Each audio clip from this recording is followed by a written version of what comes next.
Let us pray. O God, whom saints and angels delight to worship in heaven, be ever present with your servants who seek through art to perfect the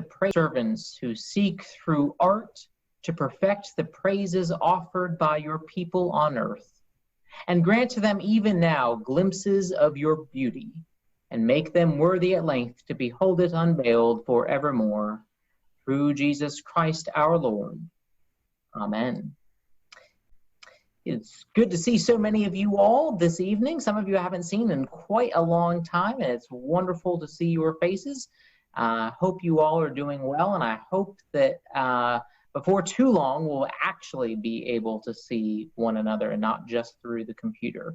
But for now, we're thankful that we have this. Share my screen because I've got a presentation up so that we'll be able to see all of these wonderful windows, and if I do this properly, you'll be able to see what I want you to see.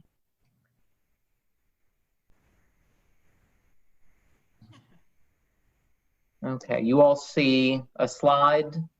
Yes, Bonnie's nodding yes. Good. All right.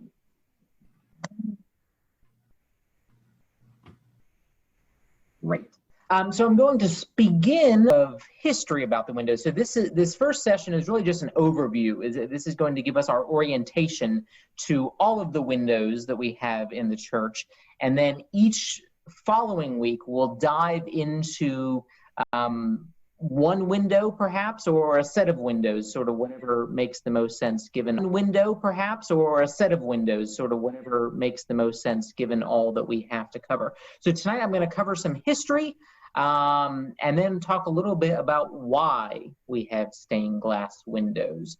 So as you might know, St. Luke's was established by an act of the colonial St. Luke's was established by an act of the Colonial Assembly in 1753, and our building was consecrated in 1828. So it took 75 years from that establishing to the construction of our first building, and we are still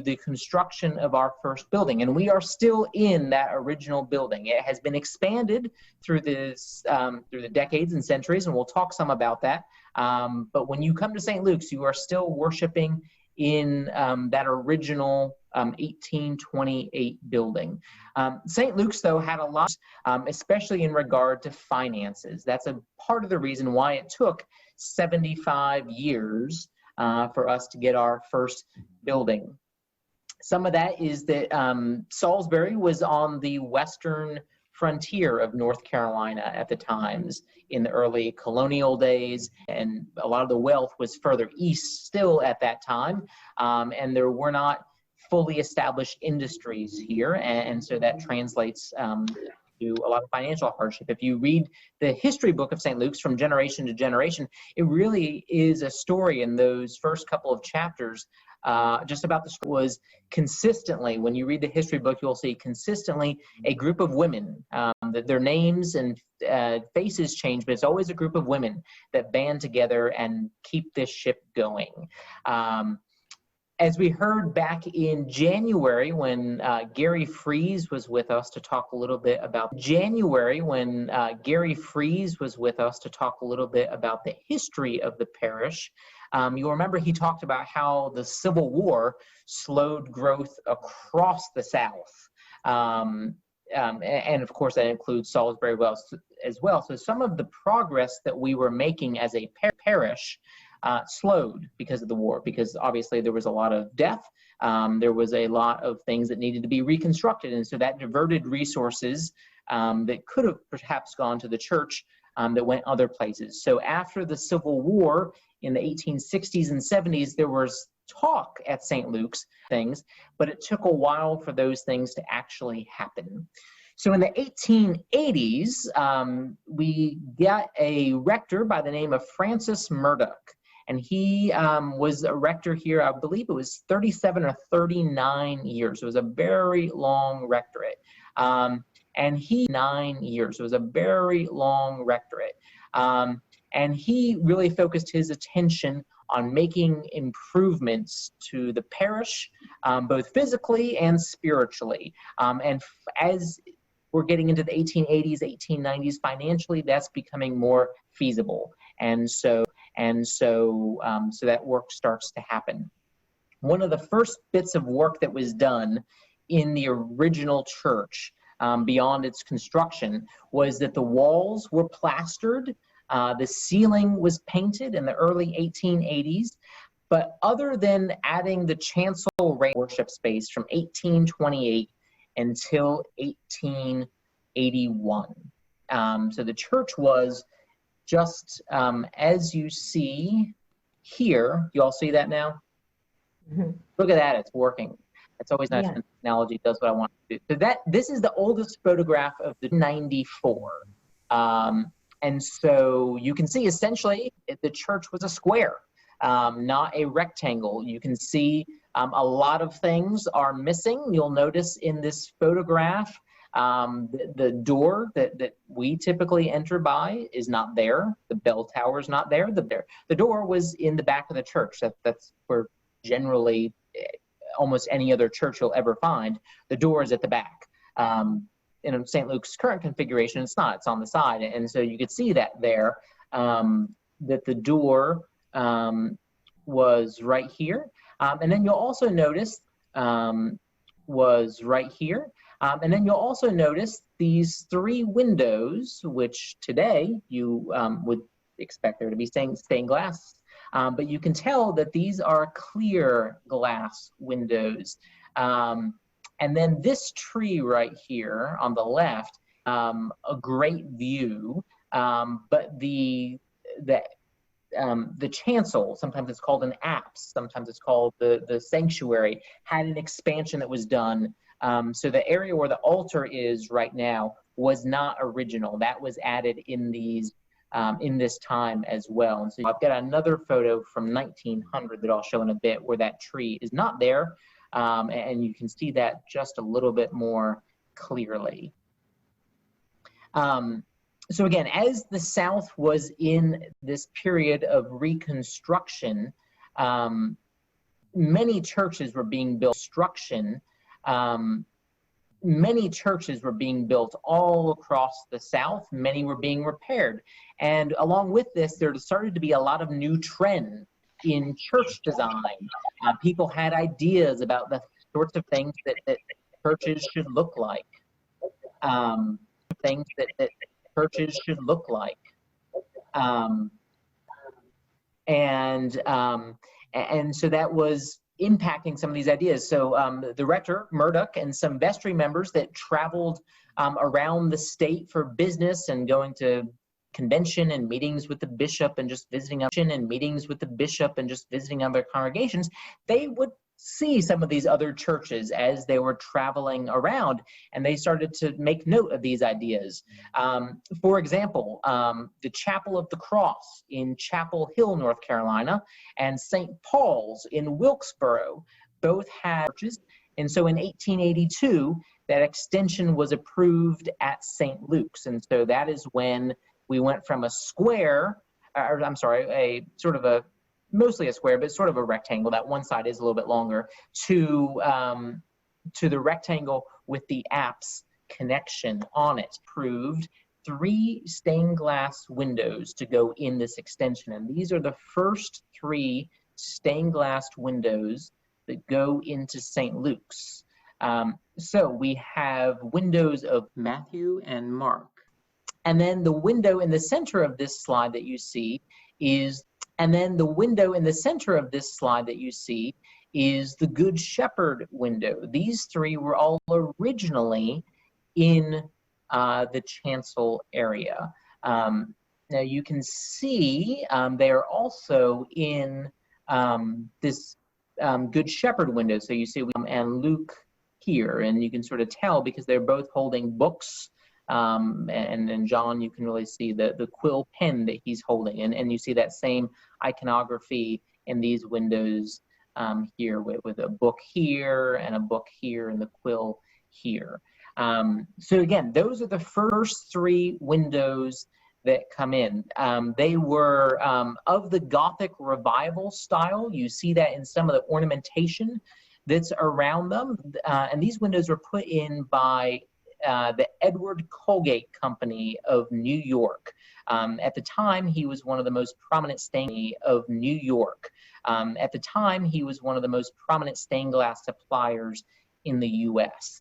Now, remember, this is the 1880s, and so prices have changed a bit. But I think it's mind-blowing to recognize that the large window in the middle, was $400 when it was installed. And the two smaller windows on either side were $112.50. So certainly prices have gone up just a bit. And so again, as this apse is created, these windows go in 1883. And again, we were able to see a little bit of this behind that tree in the previous photograph. It looked like in place.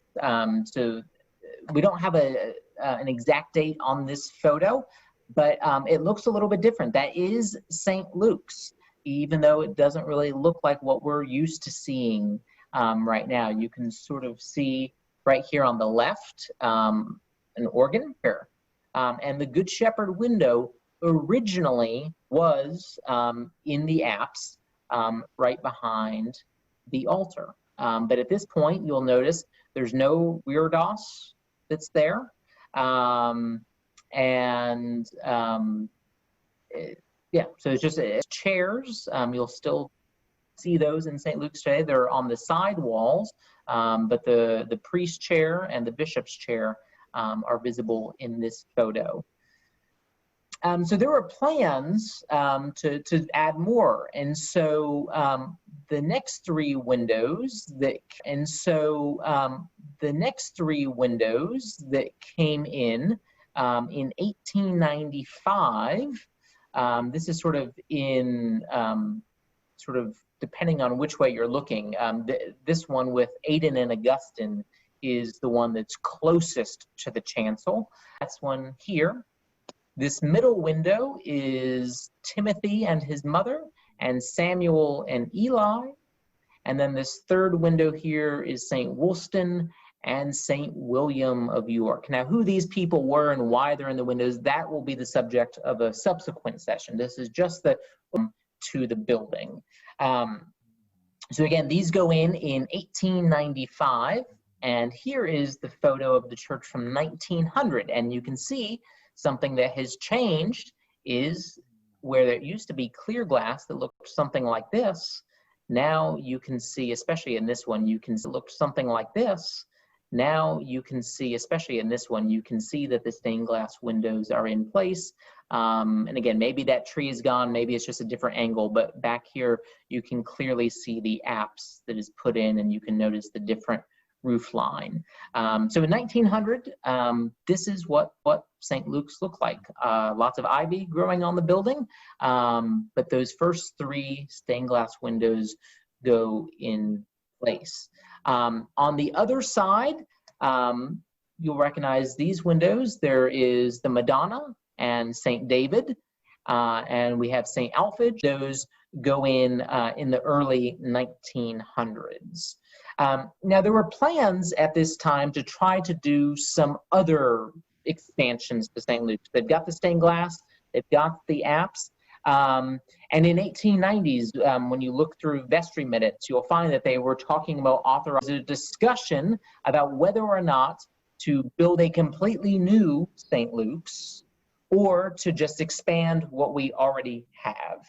Now, what exactly those conversations look like, where the different alliances were drawn, we don't really know. But what we do know is that what they landed on, of course, was to expand the current building, not to demolish and rebuild a new one. And so there was a campaign that happened between 1907 to 1909. And what was added was the bell tower, which is 1909. And what was added was the bell tower, which is modeled on Magdalen College in Oxford, England. And then the baptistry, which is across that, was added at the time, as well as the creation of the crossing, because you'll remember from the previous photo, that's where the back was. And so that back section of pews were added, and along with it, there was more wall space to add more windows. And that's when we had the Ascension window, the Resurrection window, and the Nativity window added in this 1910-1909 expansion. So again, these first sets of windows that we had were all original, and that's something that subsequent windows would not be as original. But these first ones that go in the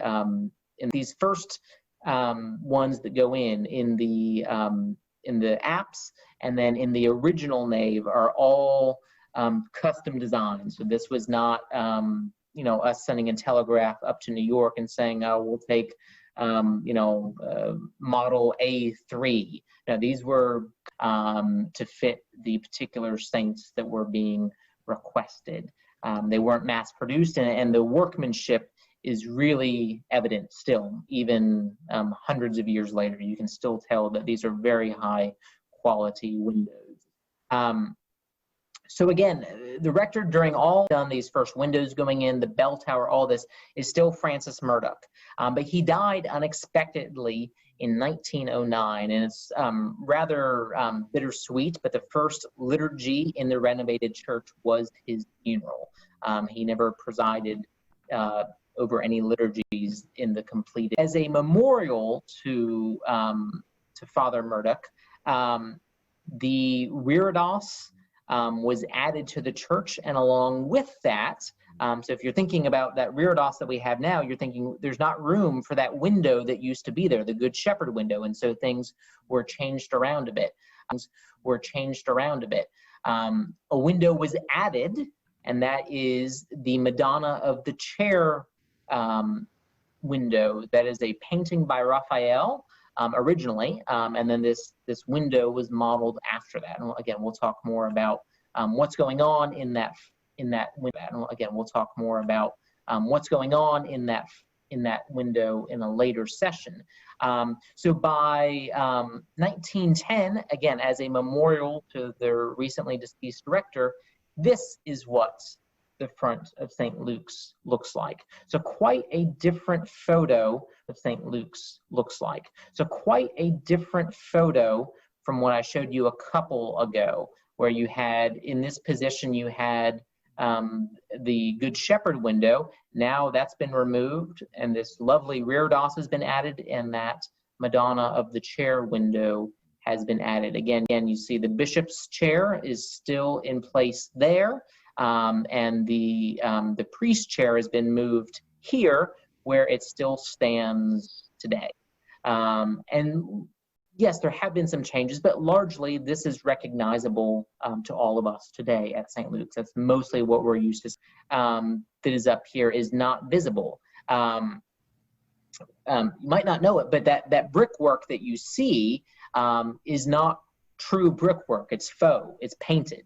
So those are not really large stones that are up there that are intended to look like that. The way at some point it got painted over, and then when we were doing a renovation in the early 2000s, it was discovered that there was this faux painting brickwork underneath, and so that was restored.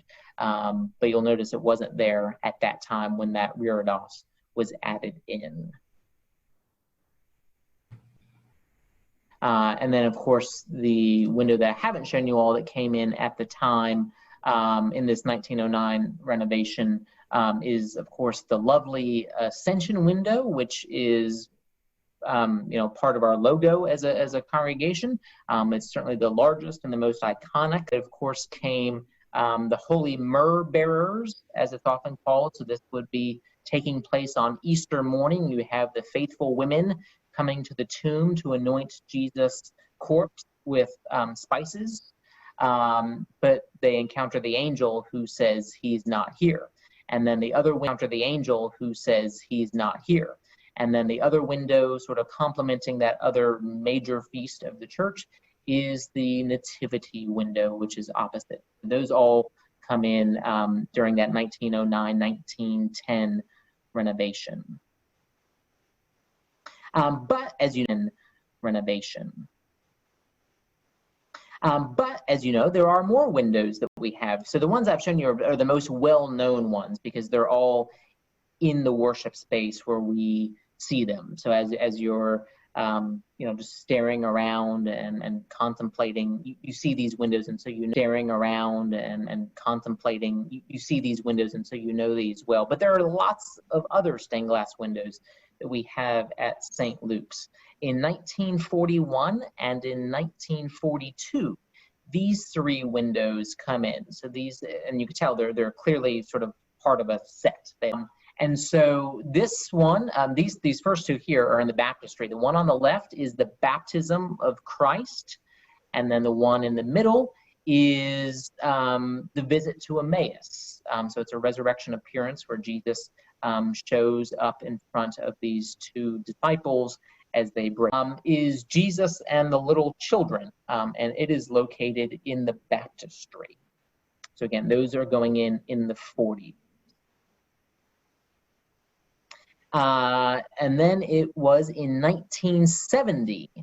This window is also in the baptistry. It's above the doorway, conversion of St. Paul. So this is Paul there, and he's being blinded by the appearance of the risen Christ. That window was put in by J. Whipple and Company of England. And I neglected to tell you all who put in some of the other windows. So the narthex windows, were installed by R. Geisler out of New York, and the Madonna of the Chair was put in by the Montague Castle Company of New York, and they're also who did the large ascension window as well. So that's all the windows that we have in the church proper. But if you've never been in our chapel, whenever we're allowed to reopen, certainly you should come in there because there is some wonderful stained glass that we have in there, and how it came to be. So in 1892, the Daughters of the King, which is a women's lay order, was established at St. Luke's. It was actually the first chapter established in North Carolina. And our current chapel was built not as a chapel, but as their chapter house. So it's where they would have met and had classes and those sorts of things. And it was a freestanding building. So that connection that we have right now, where the sacristy and the vesting rooms and the library and all that wasn't there. They were completely separate buildings. And so the Daughters of the King chapter house was built in 1895.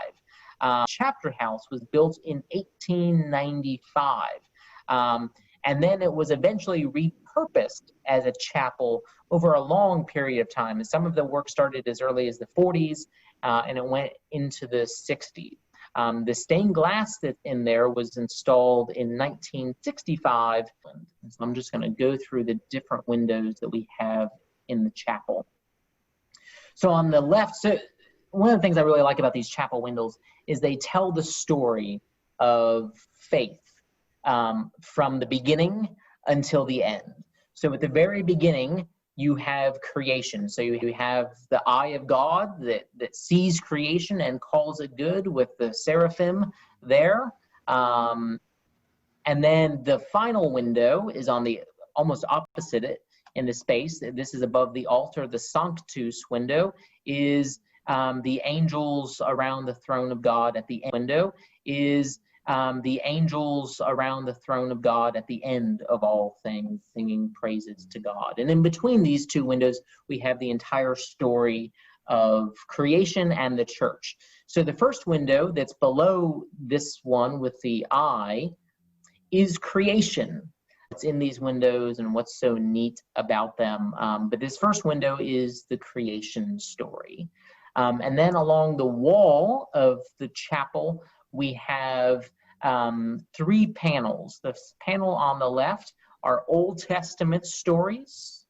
The panel in the middle are new. This panel on the right are stories about the church, beginning with Pentecost up here, down to Augustine of Canterbury coming to the British Isles, to Thomas Cranmer here, who's the composer of the first Book of Common Prayer, to the first Bishop of North Carolina out of church out into the world to embark on mission.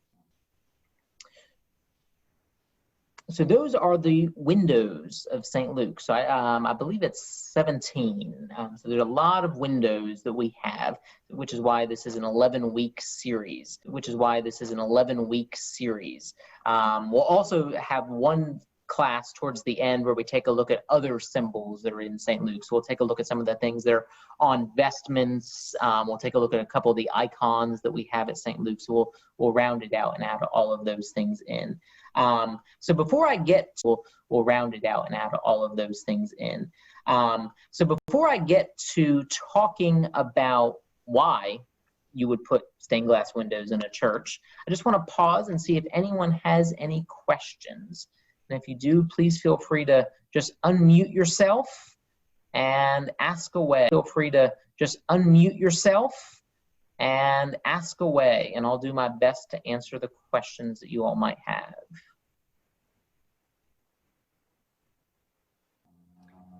Can you hear me? Yes. Okay.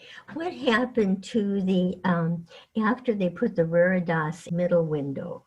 So that is in the baptistry now. So I don't have a photo right offhand that I can easily drop into this.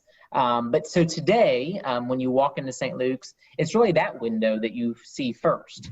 Okay. And in some ways, there's a nice symmetry to that, because back in the day when the door was in the back, before there was an ascension window, the first window that would greet you would be that Good Shepherd window above the altar. And now, when you enter through the narthex, still the first window that greets you is the Good Shepherd window.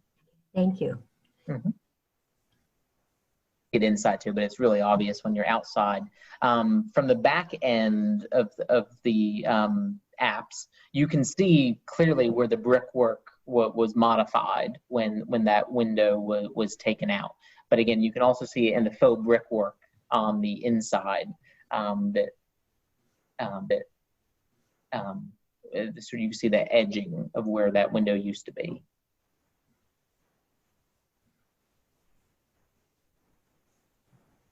Any other questions? Well, let's keep going, and if you think of any, we'll take questions again at the end. So, so why would you bother putting windows in church, especially stained glass windows? There's 3 reasons, at least 3. Maybe there's more than 3, but I've got 3. So the first reason, but it's always, I mean, we're not just putting these windows just because. If there was a way that we could have had light in the building without any windows, maybe they would have done it. Electric lights were not added to St. Luke's until 1900. And so from 1828 to 1900, all you've got is candles. And so you need to have lighting available. And so again, I know it's very simple, but that's the first reason why you put windows in a church, is you need light to see. And so the photo that you are looking at there, obviously the lights are off and you can still see a good bit in there. Often when they're off and you can still see a good bit in there. Often when I'm, over there getting ready for stuff, I don't even turn the lights on a lot of times, just because you just don't need it. Now, obviously, if it's dark out, you do. But in the daytime, those windows let in plenty of light. And so that's the first thing that a window is good, is that these windows are beautiful. Psalm 96:9 says, "Worship the Lord in the beauty of holiness." And at the heart of that word, worship, means that we are giving worth to God. Now, this is not about competing between programs and mission and buildings. All of them are important. All of them take up money. So this isn't saying that beautiful things are more important than feeding the hungry. These things are not in competition with one another. They're all important. It reminds me of the story in the Gospels when before Jesus' death, the woman pours costly perfume on him. And Judas complains, that perfume could have been sold and the money given to the poor. But Jesus says, no, it's okay to use this perfume to give me, because you will not always have me with you. And so that's one thing that we do with our buildings. Our buildings are a way of worshiping God. When we put our best into them, that's saying something about our priorities and how we want to approach God. And you think about the building of St. Luke's has people through the centuries. Again, the building can't be open right now because of the ongoing pandemic, but typically when it is open, throughout the day, you all know we leave the building open and people come and go. I don't know who these people are, but they come and they pray. And part of the reason why they are of it, you walk into it and you can feel the transcendence and the immanence of God. So you both feel that God is near and that God is all surpassing, and in whatever is going on in life, you know that God is with you and will be with you through that. And the building through its beauty helps us to communicate that.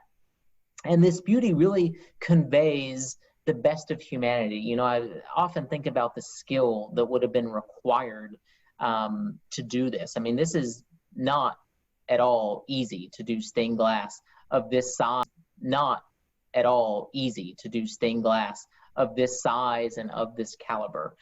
So it takes an incredible amount of training and dedication and skill to do it. And all of these things become a gift. They become a gift that the people that paid for the windows are offering to God, and even the artists that the people that paid for the windows are offering to God, and even the artists themselves, it becomes a way of them of offering their talents and their lives to God. Of course, beauty is a deep part of our own Anglican tradition, rooted in the idea of the incarnation of Jesus, that the Word became flesh.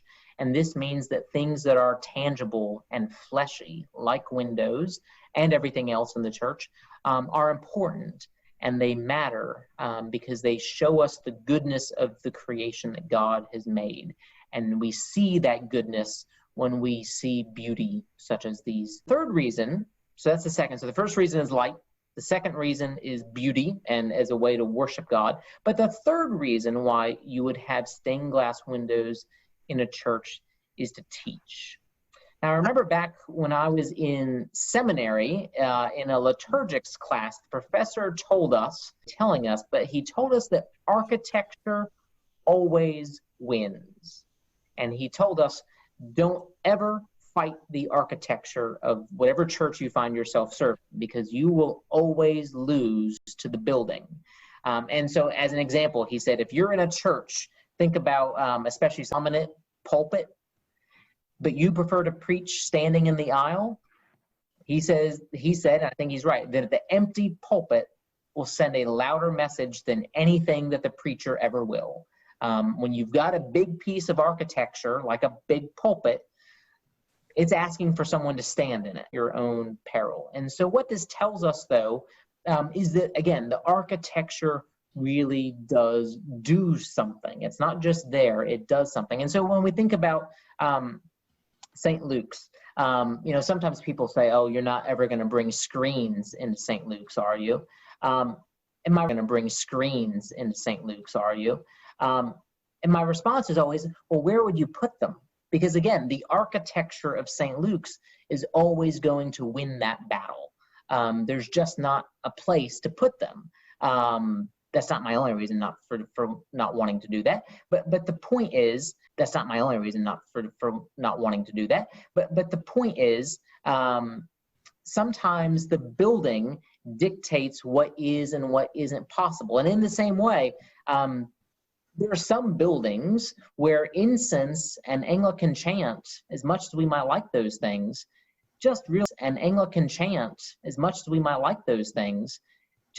would seem out of place, and they just really wouldn't fit with the building as well.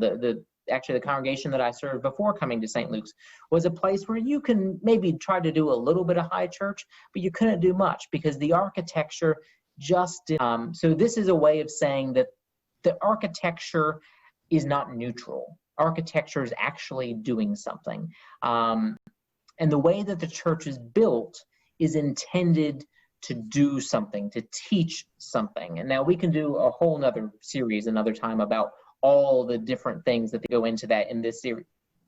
But the stained glass windows are a part of that architecture. They're intended to teach us. So you think about the old cathedrals of Europe, and those windows there were installed to help teach the people the faith who made their family Bible, maybe because they were illiterate, or maybe because Gutenberg hadn't come along and there wasn't a printing press and there were not paper Bibles to have. And so the windows would tell the story. And that's how you learned about things like Moses and Noah and Isaiah and the prophets, and some of the stories of Jesus. Yes, you would hear these stories read. Yes, you would hear sermons about these things, but the windows did a lot of the educating as well, and they still do so today. And I think that our windows influence us maybe in ways that we're not always aware of. You and I have access to Bibles anytime we want them. We have access to all sorts of religious information. Windows that we have are functioning differently, but they are still teaching us and forming us. So we're surrounded by these saints. And these people are not saints just by accident. It's not like the church needed to name saints and just sort of pick some random people. No, these were people that live These were people that live very godly lives. And as we learn more and more about them, I think that they will become more and more of an inspiration to us. But I'm also really convinced that for the congregation, not as much for me, just because I'm looking in a different direction than you all. Not as much for me, just because I'm looking in a different direction than you all most of the time. But I am convinced that Madonna of the chair window being above the altar has influenced the spirituality of St. Luke's through the generations. Now, how exactly? I can't quite put a different window there. In some way, the spirituality of St. Luke's would be changed. And I can tell you, for me, by the same token, so the window that I look at most of the time is the Ascension window. So when I'm celebrating Eucharist, when I'm preaching, the window that is in my field of vision the most is that Ascension window. Influences me. I'm not always aware of it. It's back in the recesses of my mind, but I know that it's there. And seeing those disciples gathered as they're watching the Lord ascend into heaven, absolutely impacts, if nothing else, the way I carry myself. And I'm sure some of these windows do for you all as well. I was talking to someone the other day in the church, and they were talking about how they remember as a child growing up at St. Luke's, and one of the things that they would do when they were young is they would have conversations with the windows. If they were young, is they would have conversations with the windows, with the people in the windows. Now, they didn't know who these people were, but they talked to them. Every single week when they were a kid, they would come and then the next week they'd pick up wherever they left off that conversation. That forms us in a very real way that we cannot overlook. And again, these specific windows, I think, do teach us in certain ways. Now, why these windows are the ones we have, we don't know. I'll offer some conjectures in some of the upcoming sessions about that. But I'll tell you all personally, one of the windows that I would and had a vote is I would have loved to see a window to St. Alban. And I'm just doing that. This is not just because I want a window to Alban. It's just an example of how windows really can impact us. So St. Alban was the first British martyr. So the first person on the British Isles that we know of. So the first person on the British Isles that we know of to die explicitly because he was a Christian. Now, if that window were at St. Luke's for the Generations, that would teach us something about what it means to be a follower of Christ, namely a follower of Christ, namely that we might be called to give the totality of our lives to the gospel. Now, we still might pick that up in other ways, but that window in particular, had it been Alban, would have taught something that other windows wouldn't teach. We will learn things that will hopefully form us in other ways. So this is to say that windows in general form us, but also specifically windows that we have teach us in very specific ways. And it's probably too, depends where you sit in the church. If you sit towards the back, you are looking at, let's say, Aidan and Augustine, that's going to form you differently. Often I think about Bonnie and I, we typically face different directions, the same for choir members. So Bonnie's often looking at sort of what you all see on that slide there of, I and Timothy and his mother. I'm looking at Madonna and David primarily when I'm sitting there. And again, these things influence us, and they impact who we go to church with. And I think that's a wonderful thing that I get to worship every week with Mary and David. Truly, I get to worship every week with Mary and David. That is truly a holy and wonderful thing. And so I listed teaching as the third thing that these windows do. So they let light in, they worship through their beauty, and then they teach. And so I listed teaching third, but it might be, and then they teach. And so I listed teaching third, but it might be that this teaching aspect really is the most important, which is why I'm so excited about embarking on this project with you all, of getting to know this great cloud of witnesses that we have in these stained glass windows at St. Luke's. So I will stop there and see what other questions you all might have, or ideas or reflections. If you have any, I'd love to hear them. I'm just really enjoying this because as a choir member, when you're doing this at a normal Sunday school thing, I would not get to see it. Yes. And an ongoing thing, it will be choir members have the opportunity to hear some of this. Yes, this pandemic is changing everything. And so I would imagine there will probably be a lot of things that change and who knows when normal happens again, and who knows when normal happens again. But there will be a lot of things that will be changed whenever that hits. Yeah. Robert, approximately when did our ancient ancestors start using or elsewhere? I have absolutely no idea. Does anyone have any? There's 11th century glass out there. Colored glass was. Say again. So just a quick Google search tells us that there's evidence of stained glass. So for the better part of 1700 years, we've been using stained glass. Hey, Rob, you were talking about how the stained glass attracts people. And when we first moved to Salisbury for a church, we lived at the time over on Liberty Street, a few blocks away from St. Luke's, and we came down and walked in the building, and just like, yeah, this is the place for us. Yeah, it does. But you know, when I've been anywhere I travel, we tend to. Anywhere I travel, we tend to visit sacred spaces, churches, cathedrals, things like that. We've had, I like to say, we've had Eucharist in Honolulu and in Paris. It's a pretty good span of time zones. And I always pay attention to time zones. And I always pay attention to what the building is saying and what the artwork. And it's a very different message in different places. It's very interesting to look at that and to think about it. It's like, why did they choose this window and that piece of artwork? Say the case when you go to medieval places like Saint-Chapelle and Notre Dame,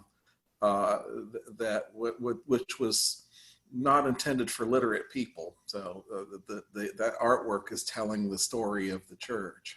Yeah. And we'll start to see that as we go through the rest of our sessions, as we learn more about the specific windows. We'll see how that shapes the community of St. Luke's.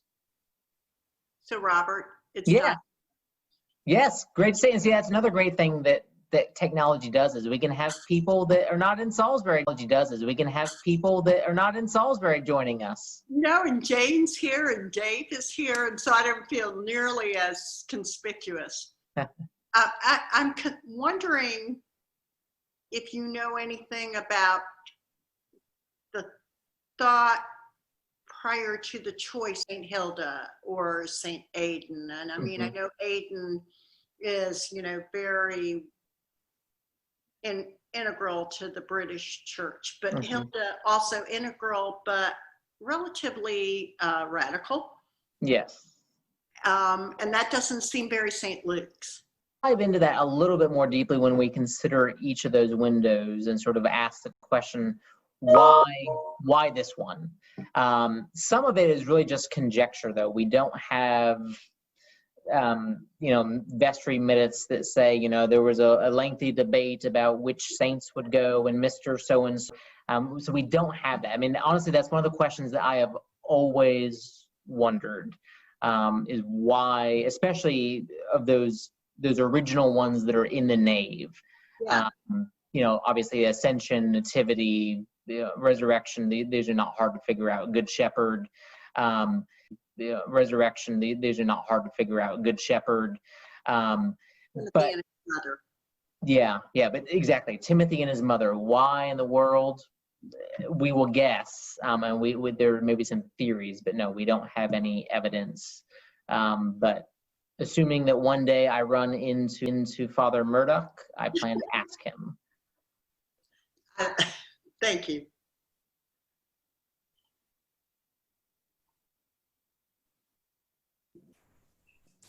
My favorite window is the Madonna window above the altar. And one thing, because it's one of those windows in which you feel like Mary's eyes are following you no matter where you are, and also the eyes of Jesus.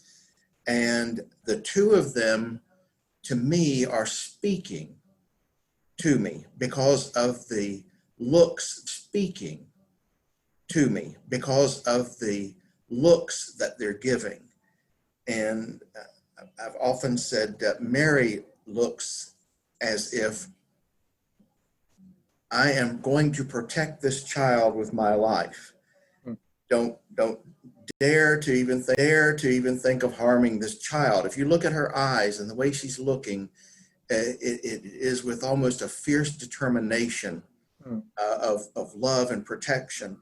And then Jesus is looking out at us so innocently and with no guile at all, totally not afraid there's coming.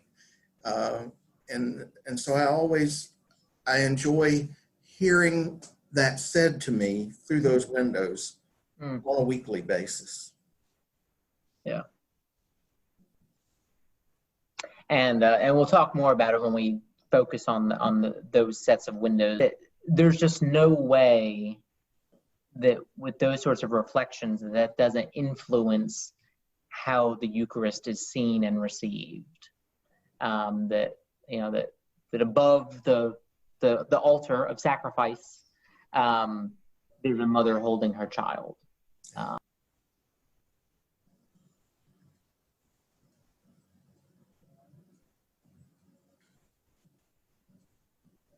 Any other thoughts, reflections, questions?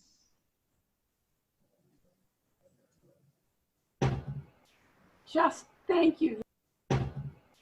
just thank you very much. This is Oh, It was a great lesson. Thank you. you are very welcome. So what we're going to do over the next, so this one's done. So over the next 10 sessions now is we're really going to take a look at who is in the windows. So today was really going to take a look at who is in the windows. So today was really just talking about overall, how did we get these windows? When did they go in? What was the process? What order? All that sort of stuff. Next week, and then for the rest of the sessions, we're really not going to focus on the windows themselves, but rather we're going to focus on who is in the windows. So we'll be talking about the stories of these saints. So next week, we're going to start with the Ascension window. And so there are a lot of people in that Ascension window. And so we're going to talk a little bit about all of them.